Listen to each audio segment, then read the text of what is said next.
This programme is powered by Dunlop Tyres, Spa05.com, Autosportinsurance.com, Syntix and PPG Fitzner.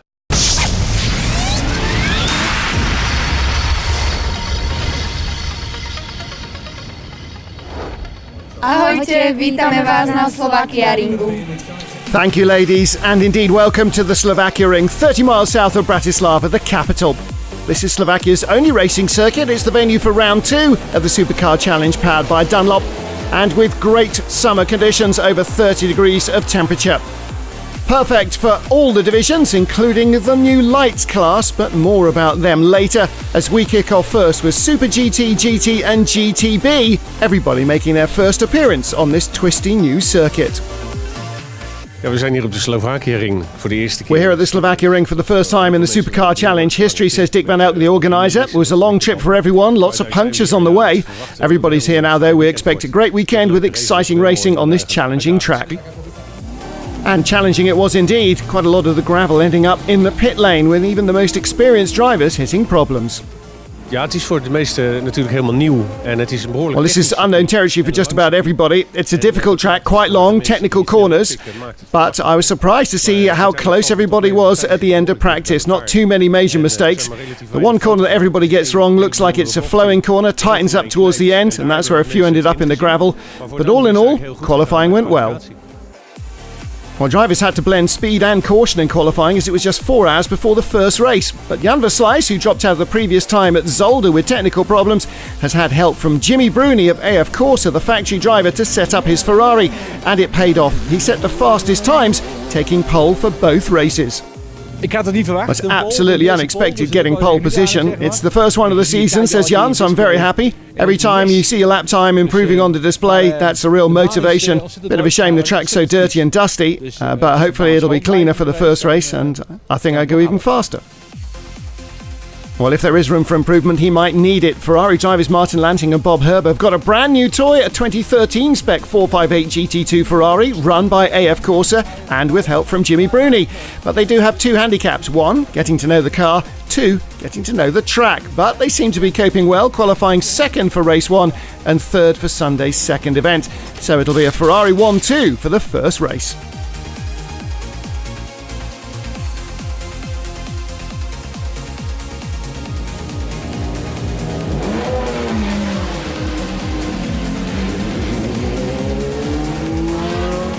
As we head off towards the start, track temperatures already over 35 degrees, so there'll certainly be no problems heating the tyres for this first 1 hour race. But there are issues. That's the Linda Racing team trying very hard to get Barry Mason's Dodge Viper out on track. The warm-up lap's already underway. So what's the problem? We kregen de koppeling niet op lucht. Maar nu is hij op lucht, dus... They had problem bleeding the clutch before the race, says Barry. They're trying it now. Hopefully we can start. We're going to try anyway. So heading round towards the start, Jan Versluis and Bob Herber on the front row of the grid. From the McLaren of Jim Geddy and Henry Zumbrink and the Volvo S60 Silhouette. There they are on row 2 of the grid. Looking back from our pole man, Craig Wilkins, a newcomer on pole in GT in his Dodge Viper. And another new car, the KTM Crossbow of Rudy Lemons on pole in the GTB class. Getting ready for the rolling start of this 1 hour race. And away they go. It's a drag race down to the first corner. Excellent start for Jan Storm in the BMW as well, trying to move up the inside for third place. Long run down to the heavy braking in the first corner. And on the inside, Jan Versluis, the poleman, takes the lead from Bob Herber and Martin Lanting's brand new 458. Jan Storm third in the BMW Z4. He's in front of Jim Geddy in the McLaren. Herber in second place through corner 2, double yellows, because as they come over the brow here, there's a steep climb and a chicane protects it, because nobody quite knows what the GT1 and GT2 cars would do if they crested the rise absolutely flat out. Down into the braking area, very heavy braking, into the tight and twisty technical section. Jan Versluis and Bob Herber on board in second place.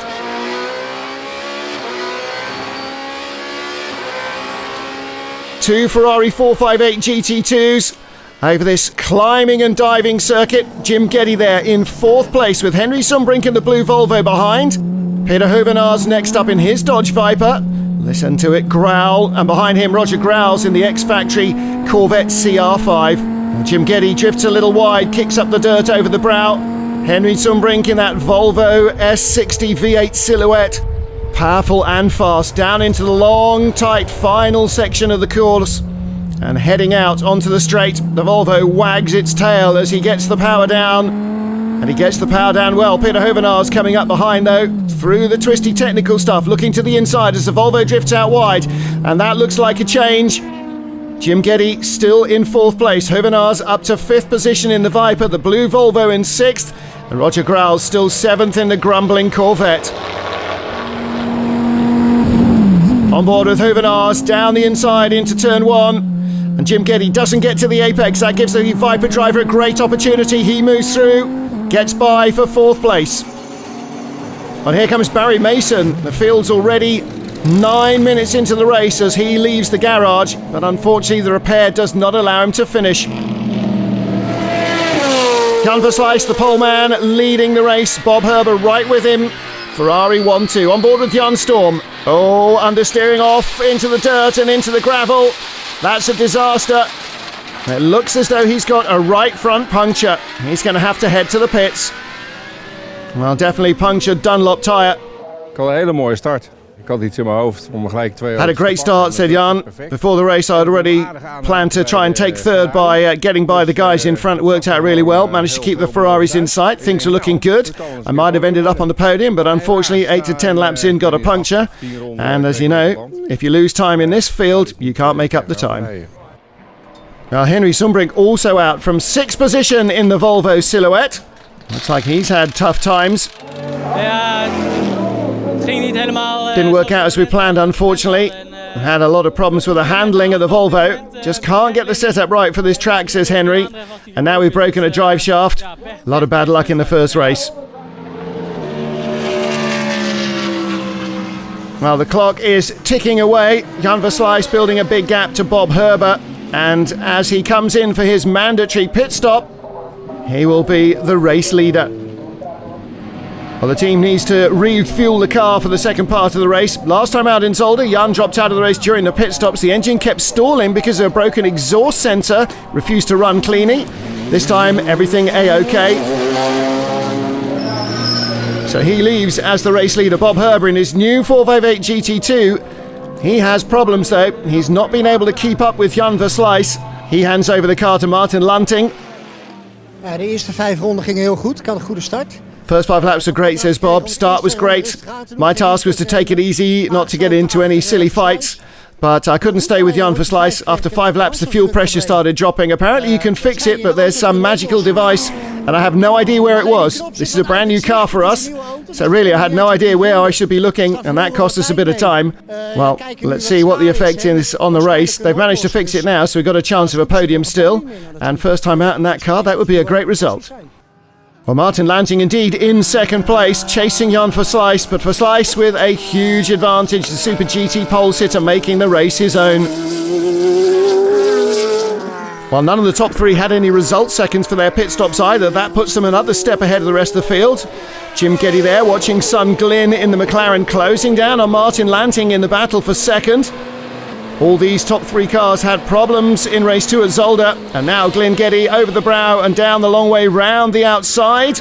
Well, into the technical sector 2 on the track. Hard to pass here unless the driver in front makes a mistake.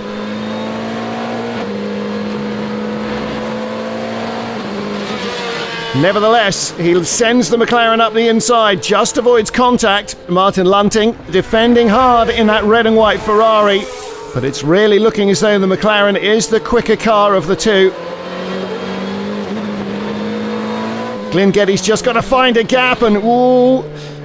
As the Ferrari drifts out wide, he's right on the apex of the corner. Through he goes for 2nd place, but a drive-through penalty. Their pit stop was too short. Around half a second too short, but it's a major price to pay. He can't believe it. Well, the team have got to iron out problems like that if they're to continue to challenge for race wins. Closing stages of the race though, and once more the McLaren is all over the back of Martin Lanting's Ferrari. The battle for 2nd rages on. Jan Verslijs a long way in front. Can Glyn Geddy make it? gravel everywhere, and he's adding to that as he goes off into the dirt with the McLaren. And is that going to give Martin Lanting the chance to stay in front? Fastest sectors of the race from both cars as they battle towards the checkered flag. Last chance. Pits are on the right, over the brow they come, down into the final sector. The Martini Rosso team were watching nervously from the pit box.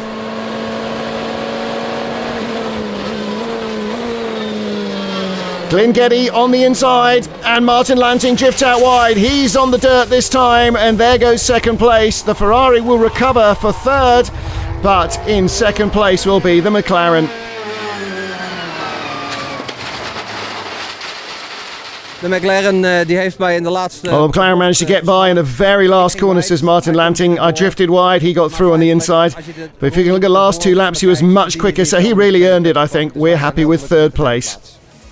Well, very happy too. The Ural-Veka Ferrari team, Jan Verslijs taking a comfortable win, race 1 in Slovakia. Jim and Glyn Geddy in second place in the McLaren. Martin Lanting and Bob Herber in their brand new car on the podium in third ahead of Roger Grals.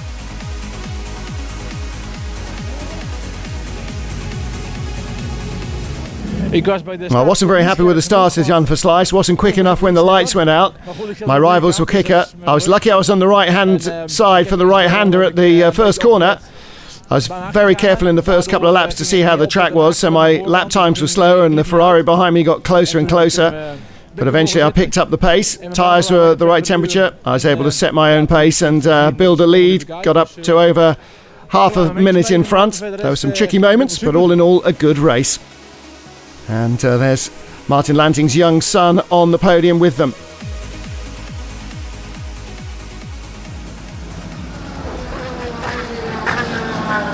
In the GT Vision, it was Jan van der Kooi who led the early running in his black Lotus Exige from second on the grid. But he dropped out before the flag. Once more reliability issues, putting paid to what looked like a good race. He was really flying, it was fantastic, but near the end the oil pump belt snapped and unfortunately ruined the engine. Pierre-Etienne Bourdais then took the lead, but he too dropped out. Delahaye Racing worked hard to try and get the problem fixed, but no luck. Pierre was again relegated to the pit lane and a seat in the back of the garage. A familiar feeling and a familiar problem. Same result, he said. Throttle stuck open, so I spun, ended up in the gravel again. Same problem, same result. Well, that allowed debutants Craig Wilkins and Aaron Scott to take up the running in their Dodge Viper. They finally took the lead. They had started on pole. They won the race in front of Englishman Martin Short and his Russian co-driver Lev Friedman, with Belgian Wim Lumbeck claiming third spot. Yeah, really satisfied. It's been a long time since we've had a team win. We did Blancpain last year against works teams, which is always hard work. So it's nice to come somewhere where I think the field is very fair. I think there's a good balance system here, and I think if things aren't right, then Dick fixes them. So it's all good. I'm looking forward to the season. In the GTB class, it was a surprise win for KTM crossbow drivers Rudy Lemons and Mikael Retschko. They were originally entered in the Supersport class, but the speed of the KTM put them in GTB, and they won from Belgians Jurgen van Hoven and Patrick Lemster. So the teams now start work preparing for race 2 on Sunday. Coming up next, the second race of the Slovakiaring weekend for SuperGT, GT and GTB classes. After thoroughly learning the circuit on Saturday, they may feel a bit more confident for Sunday's race. Find out what that brings after the break.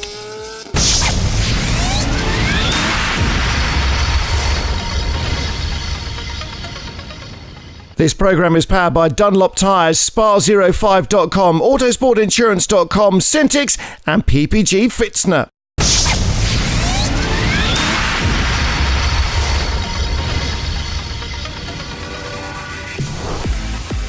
Welcome back to the Slovakiaring with the cars from the Super GT, GT and GTB divisions ready for Sunday's race 2 of the weekend. Jan Verslijs starting on pole ahead of Jim Geddy in the McLaren. Bob Herber, Martin Lanting's Ferrari lining up in third place on the grid. That's the 1-2-3 from yesterday's race, with Henry Sumbrink in the Volvo S60 Silhouette, the blue car, in fourth spot. Craig Wilkins and Aaron Scott, winners in the GT class. They line up in 9th place in their red and black Viper. They're on pole for that.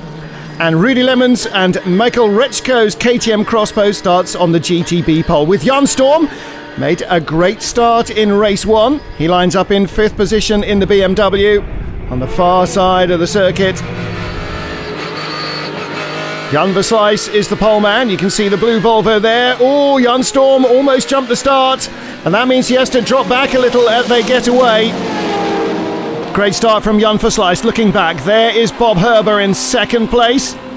And we're on board with Peter Huvenaars. It's a Ferrari 1-2, so the McLaren Jim Geddy making a cautious start. Oh, that's him on the inside. As the Viper drifts out wide, loses 3 places. Jan Storm in front in that BMW Z4.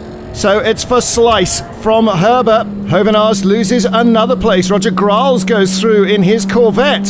So Peter Huvenaars hemorrhaging places into the chicane that guards the first of these crests on the track, down into the heavy braking area. The blue Volvo piling the pressure on for 2nd place. On board with Jan Storm. Oh, dust, who's that? That's Bob Herber from 2nd place. The Volvo's through into 2nd, and we're up into 4th with Jan Storm. Well, let's take a look on board with Bob Herber. Oh, just gasses up the Ferrari, gets sideways. Well, he said in 3rd turn, I overdid it, hit the gas too early, oversteered, back end snap round. There's no tarmac there, just grass, so I was a bit of a lawnmower for a second. But if we get on the podium, well, if we don't, it'll be my fault for sure. Well, rueful laugh from Bob Herber.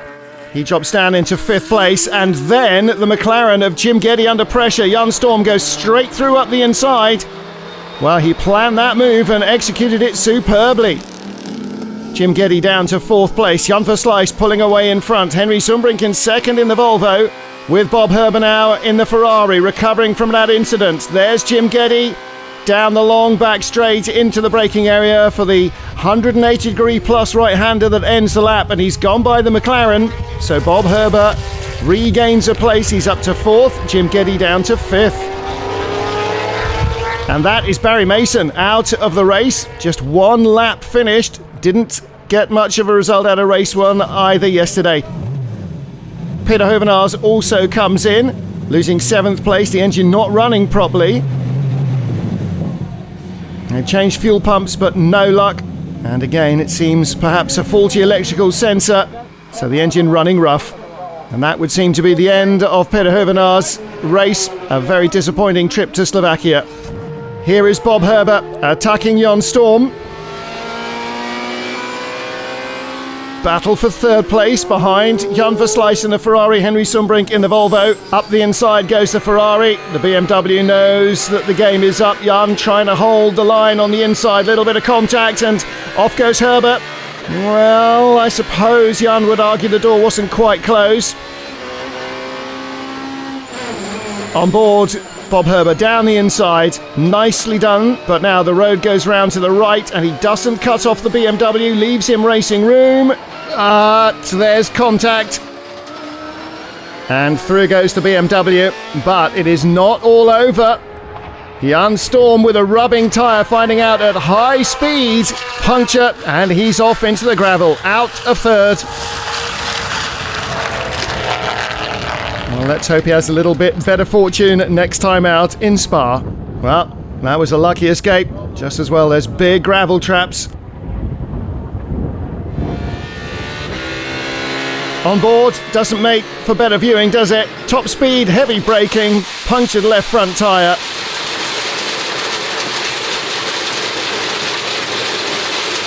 And bounces all the way across the gravel to a halt. Here's the lead battle then. Jan Versluis out front, but closing right up is Henry Sumbrink in the number 110 Volvo. Not quite close enough to make a move, and it's a similar story behind. Jim Geddy in the black and white and red McLaren. Roger Graals right with him in 163. That's the X-Works Pratt & Miller Corvette. And the C5 right on the tail of the McLaren. Well, pit stop time, Henry Sumbrink getting fueled up. No success seconds for him in this pit stop. So a minimum period in the pits, and when he comes back out, he is in the lead, but not for long. Jan Versluis runs him down, and it seems as though the Volvo might be starting to struggle for tyres in the closing stages. The Ferrari with more grip, tighter on the inside of the corners as they battle for the lead. Well, the Volvo struggled with tyre wear at the beginning of the season. Is that the same again in the heat of Slovakia down the long back straight? Fastest part on the track. And look, the Volvo's barely even in the same postcode as the apex of the long right-hander. Through sweeps Versluis.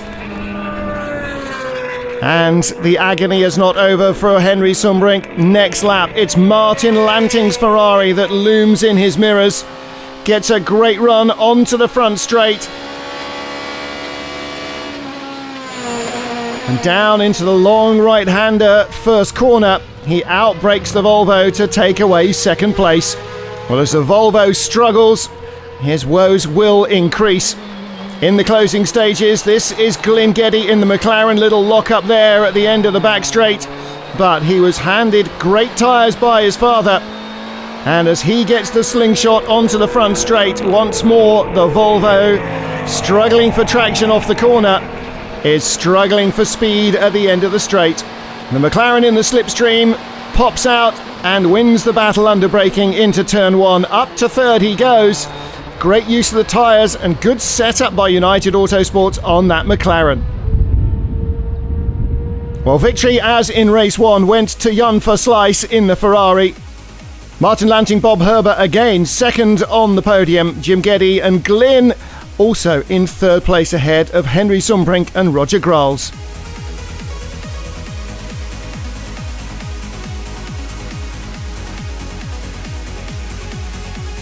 So busy podium, and young Master Herber gets another chance to get out in amongst the champagne and gets a lesson in how to spray it. And there's plenty to celebrate for Lanting and Herber. They move up 2 spots to share third place in the points with Roger Grals. Former leader Henry Sumbrink drops 3 places this weekend. The battle for the lead in the GT class between the two unlucky front-runners in Saturday, Dutchman Jan van der Kooi in the Black Lotus Exige and the multicoloured Frenchman Pierre-Etienne Bourdais. Multicoloured car at least. Bourdais defends his lead up to the pit stops. Then Jan van der Kooi retires not much later. Again, technical problems putting into what seemed like a good race for the Lotus. But the mandatory pit stop works well for Pierre-Etienne. He had no result seconds after problems on Saturday and in Zolder. The battle then for second between Englishman Martin Short and compatriot Craig Wilkins in the Viper. Short taking second place and keeping it up to the pit stops.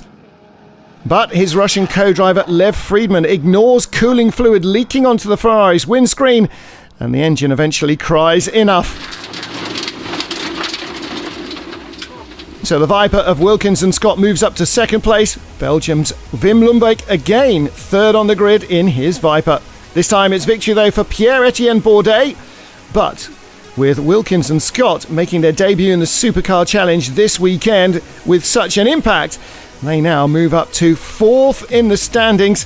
Wim Lumbeek's consistency leaves him on top of the pile. Well, the decision to move the KTM Crossbow to GTB was a good one. Even with 15 result seconds in the pit stop, nobody came close to Rudy Lemons and Michael Rechko. A double whammy then this weekend for the Belgian driver and his Austrian teammate. And second place too for Belgians Patrick Lamster and Jurgen van der Hoeven.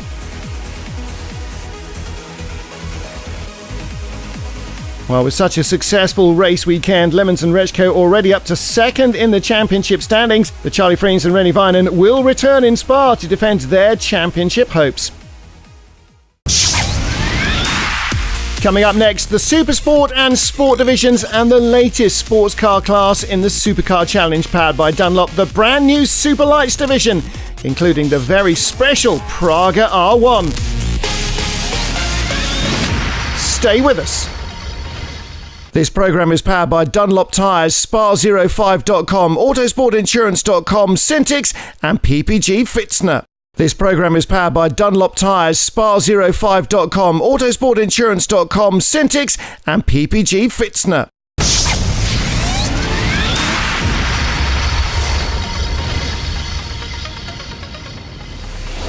Welcome back to the Slovakiaring for the second round of the Supercar Challenge powered by Dunlop. It's the first outing of the Supercar Challenge here in Slovakia.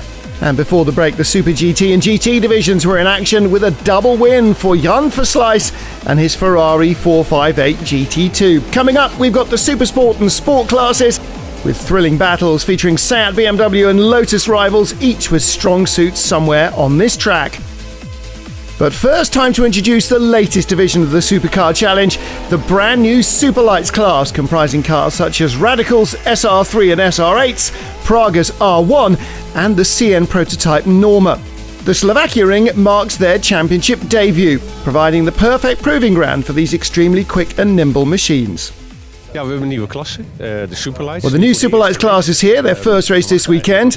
Should have been more entries for this round, says Dick van Elk, the organiser. Praga entered 10 cars, but their custom-made wheels didn't arrive in time. There was a strike at the port in Spain.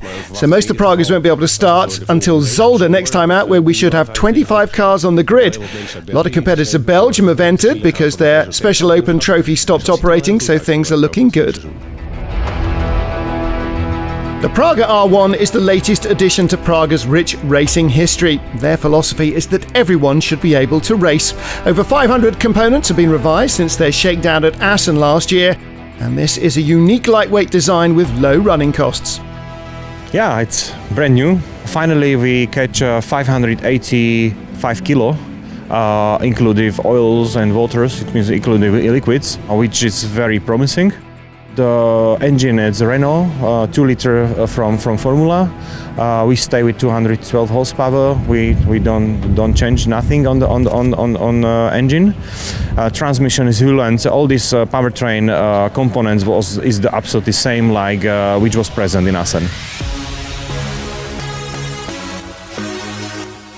We call it that this class by itself. Yeah, it means that we don't copy nothing. And we did exactly something which we feel that it must be. It must be nice, it must be pretty, it must be fast, and it must be cheap for running cost, and it must be easy to run for the drivers. And from this point, it's very unique because we show everybody yesterday that we are able to run 208 Slovakiaring, which is very nice lap times. The car is very easy to drive. We present yesterday 3 drivers, 2 professional, 1 amateur. The 1 amateur which sits in the car absolutely first time, and when you saw the lap times, there was in 1 second, all 3. It means that this is a real presentation of this, that not only professional driver are able to drive that car, but also amateur could play with that car. I think for me it's completely alien. You know, I'm very used to big heavy touring cars, and to get into something so light with such good aerodynamical grip is a completely different game for me. So it's been a very steep learning curve, but it's going well. And I think it's one of those cars you can jump in and straight away you can be quite quick. But that last little bit is very hard to find. Radical has also joined the Superlights class with SR3 RS and SR8 RX models. With support from the manufacturer and Benelux importer Henk Thies, it's off to a promising start. Over 1,600 Radicals have been sold worldwide. It's something you really have to experience, says Henk Thies. Last month I was testing the car with some potential customers. One guy was very sceptical, but I said, once you've driven it, there's no way back. It's like an addiction. And I was right. He got in the car, did a few laps and was totally blown away. It's a great feeling driving the Radical. If you ever watch single-seaters, you'll see it's all about downforce. This car comes very close to that feeling. It's not easy to drive. You really have to work hard to get speed out of it. And the car will always have more potential than the driver. It's that quick. You can't blame the car for not going fast. It's up to you to make it happen. If you go too slow, you've got to apologise to the car.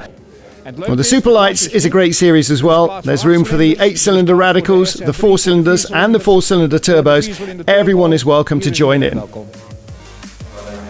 It's fast. it's crazy fast. You know,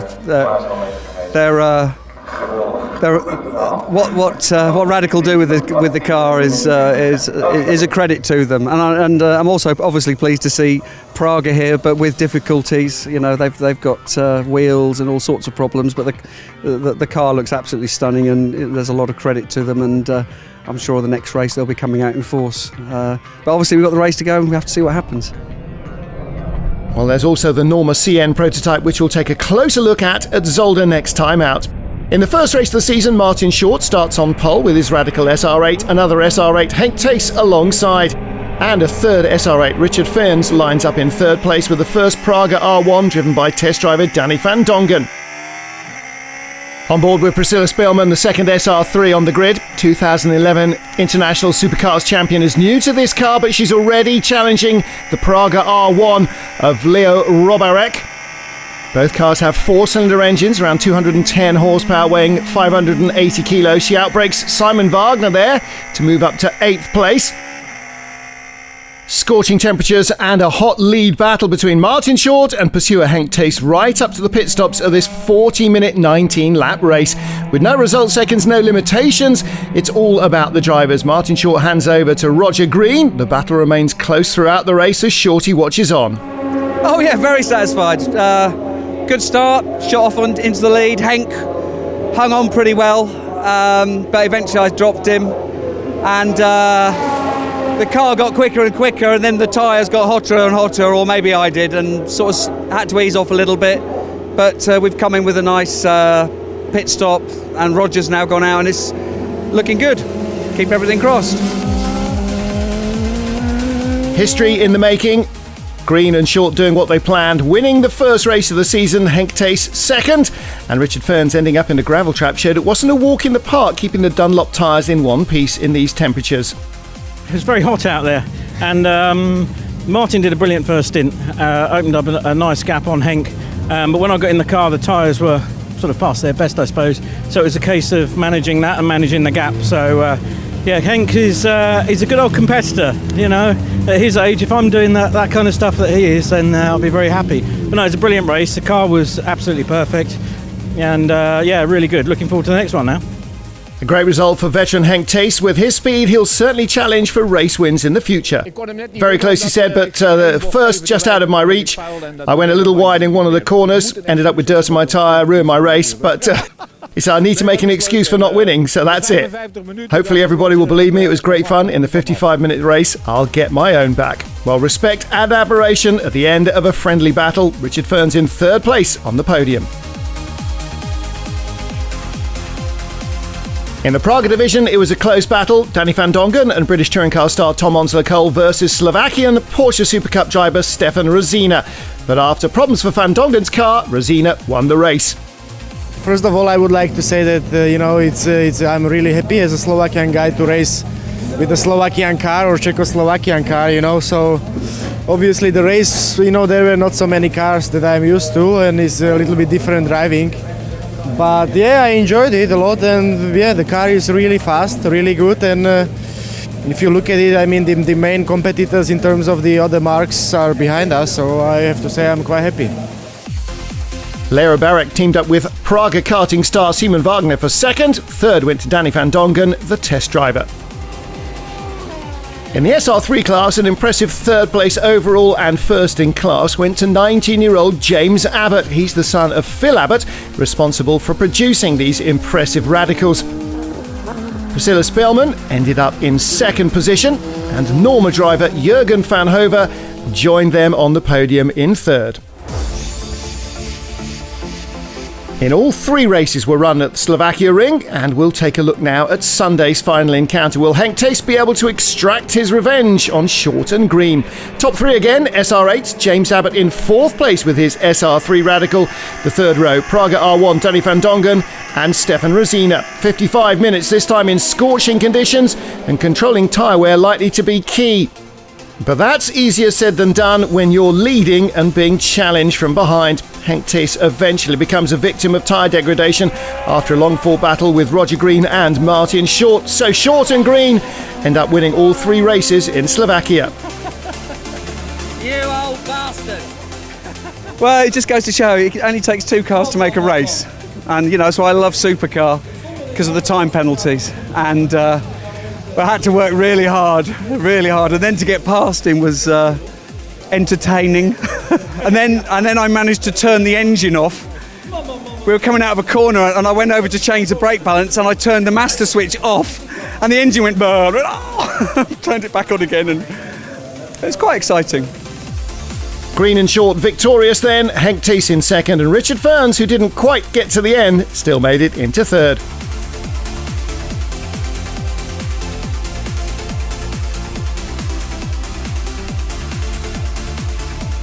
When James Abbott was unable to repeat his excellent performance in the first race after running into gearbox problems on the first lap.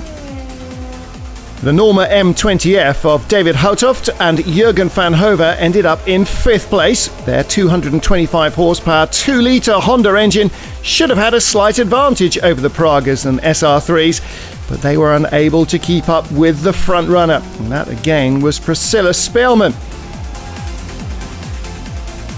Her 210 horsepower SR3 Radical seemed to have the upper hand, and she was able to run away and win the SR3 division. Well, this is a totally unexpected result, says Priscilla Speelman. We only had the chance to test the car once at Zandvoort before we travelled to Slovakia. So I was able to improve the lap times every lap, but we had to start afresh because this is a new track. We managed to set the car up properly, and I was able to improve my lap times in the race, and that helped us get this result. I'm very happy. I think we should be very satisfied. In the first part of the Praga race, factory test driver Danny van Dongen took the lead, but he also ran into mechanical difficulties before Tom Onslow Cole could take over. They dropped back to second in class. Everything went great, he said. I was pushing very hard to test everything. It's still a shakedown. We had a few minor electrical problems, cost us around 15 seconds. I worked hard to try and build a lead to compensate for the result seconds. That was all going well, but the gap was gone when I had to reset. Too bad. Simon Wagner ended up in the gravel in Saturday's race, but now he has the advantage. He and teammate Leonard Robarek have no result seconds, and after the pit stops they take the lead of the Praga battle and even secure third place overall, just 6 seconds ahead of Priscilla Speelman. A good end to their weekend. Yeah, we had a good race and also a good pit stop.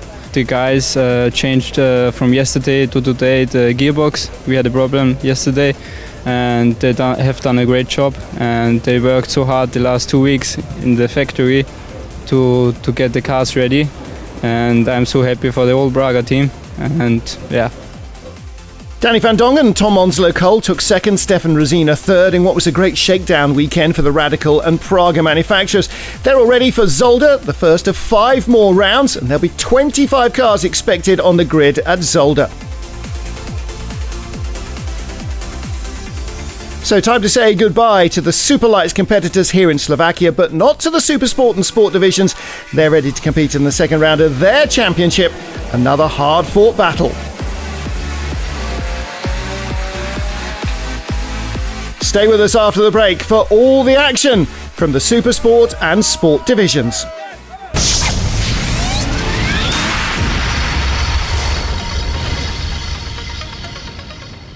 This programme is powered by Dunlop Tyres, Spa05.com, Autosportinsurance.com, Syntix and PPG Fitzner.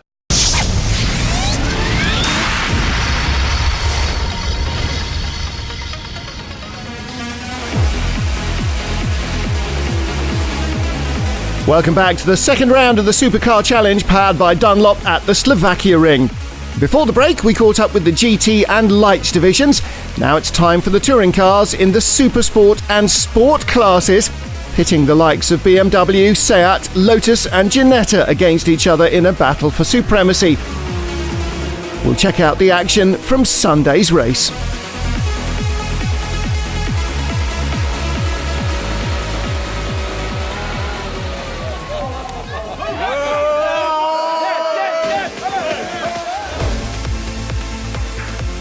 The starting grid was decided by Saturday's qualifying. It was a remarkably good result for Luc de Kock and his Lotus 211 GT4 as he claimed pole position.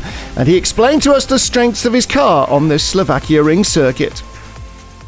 Well, the track, he said, is absolutely fantastic, perfect for a little car like the Lotus. We've got much lower weight than our rivals, and that makes us very nimble. The effect of the low mass is very noticeable in the corners. It improves our cornering speed, and it's been a fantastic result.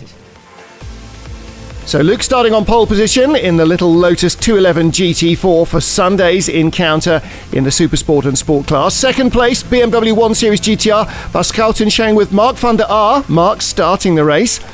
And everybody will head off on a one-lap warm-up for this one-hour encounter. 25 laps on the 6-kilometre track, and with temperatures on the track already over 40 degrees, the exact opposite of Zolder, no real need to heat up the tyres dramatically on the opening lap. On board with David Nye in the Seat Leon, alongside him in 6th place, Ferry Monster. You can just see the orange colours. And away we go, almost 3 wide at the start. Great getaway from Koen Bokaerts, and Ferry Monster's just in front of us as we ride with David Nye. Looking for the inside line at the end of the long front straight. Into the right-hander they go. Luc de Kock is in the lead. Ferry Monster has moved up a spot, hangs on in 5th position. There's David Nye's car right behind these 2-litre turbo Seat Leon Eurocopas. Luc de Kock is the leader then, but it was a dreadful start for Mark van der Aar in that 1 Series BMW. He dropped down from 2nd on the grid to 5th position behind Ferry Monster. In fact, that makes him 6th place as they go through the chicane.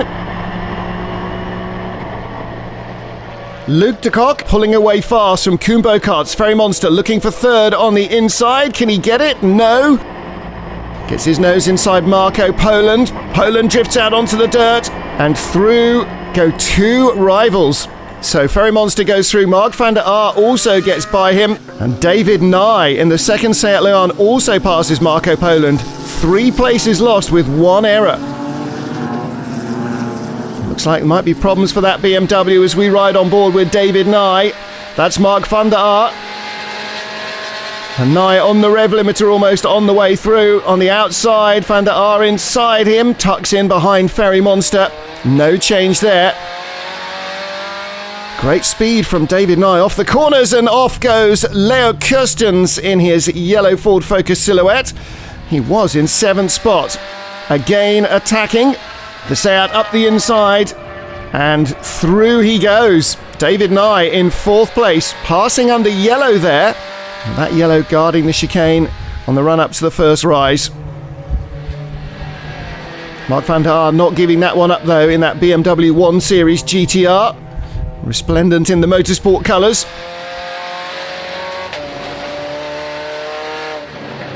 Ooh! Gets into the back of the Seat. And the way the front and rear-wheel drive cars handle in the corners, very different. BMW needs to carry speed in, the Seat needs to take it from the apex to the exit. The rate of approach is often hard to judge for the man behind if he's in a rear-wheel drive car. So Luc de Kock pulling away from Koen Bokaerts out front. This is the battle for 3rd place, and a looping spin from Marco Poland. Through goes Ronald van Loon's BMW. He's gone up to 6th. And Marco Poland started 3rd, already down to 7th. Looks like he's got trouble. Meanwhile, the Seats battle on. Ferry Monster ahead of David Nye. Oh, and Nye's got a good run going. He's down the outside, but he is on the outside for the first corner. Can he make it stick? Team think yes he can. Jimmy Adriansens and the Sport Racing team delighted with that. Luc de Kock still the leader, but tyre degradation means Koen Bokaerts has reeled him right in. Bokaerts down the inside under braking, and the tight right-hander, almost 180 degrees these 2 corners, and he gets inside the Lotus, so change of lead. Luc de Kock back up the inside this time. And this middle section of the track should be the one that really plays to the Lotus's strengths. Lightweight, very nimble, change of direction, exceptional. And for Koen Bokaerts, this 3.2-litre BMW M3 must feel like a bit of a whale in those sections, but he's got the speed on the straights. And look at that, just reels in the little Lotus. Straight up the inside once more, pass and repass, a titanic battle. 2 different cars with very different handling, almost perfectly matched. But trouble now for David Nye and Jimmy Adriansens, the Sport Racing Seat. Unplanned pit stop from 3rd place.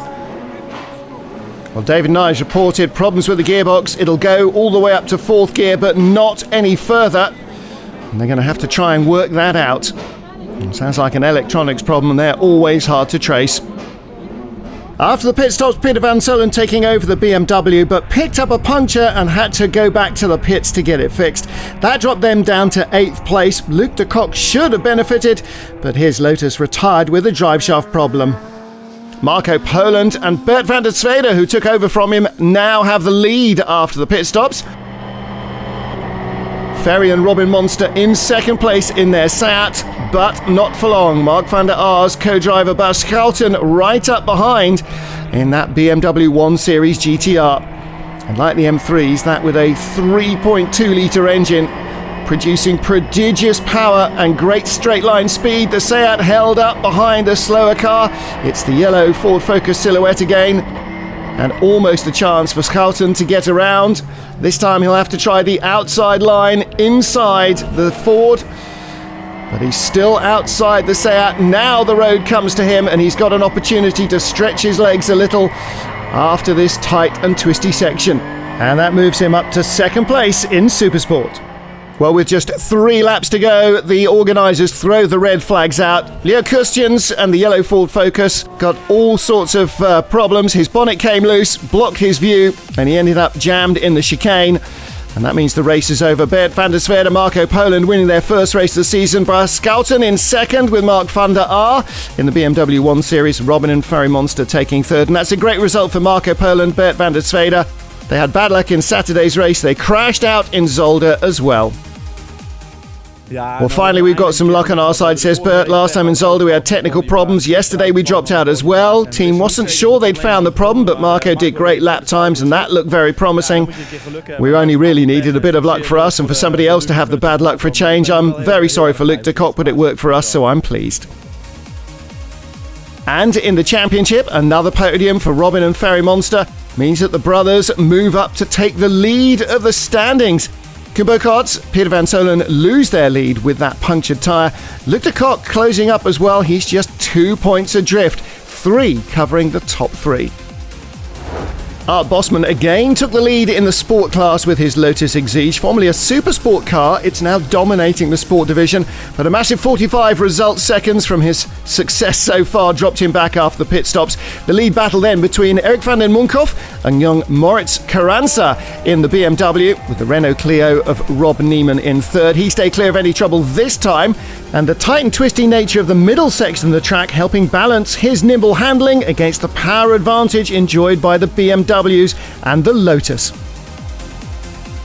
And it was a delighted Erik van den Munkhoff who ended up on the top of the podium in the Ford Focus Silhouette. Ja, toch gelukt hè. Niet voor niks hier naartoe gereden. Yeah, finally we managed to get one, he says. Makes that long trip here worth it after all. Everything worked out pretty well. Little cautious at the start, he said. I saw a few guys getting very over-enthusiastic. Others took the best out of their tyres in the first few laps, but I took it easy, and that seemed to pay off. Great race, no mistakes, very happy. Well, after the Slovakia race weekend, Rob Neiman has moved up 2 spots in the championship to third. Erik van den Munkhoff in second place behind Art Bosman.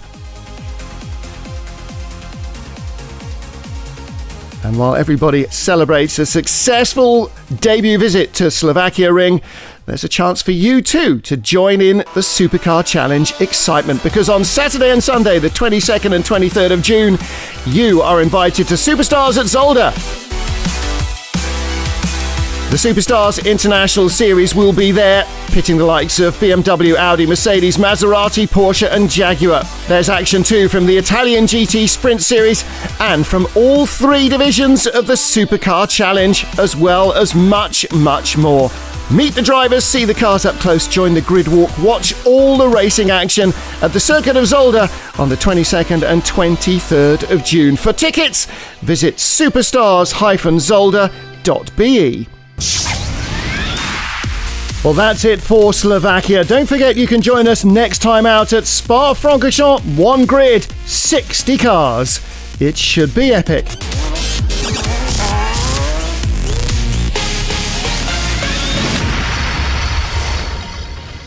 This programme is powered by Dunlop Tyres, Spa05.com, Autosportinsurance.com, Syntix and PPG Fitzner.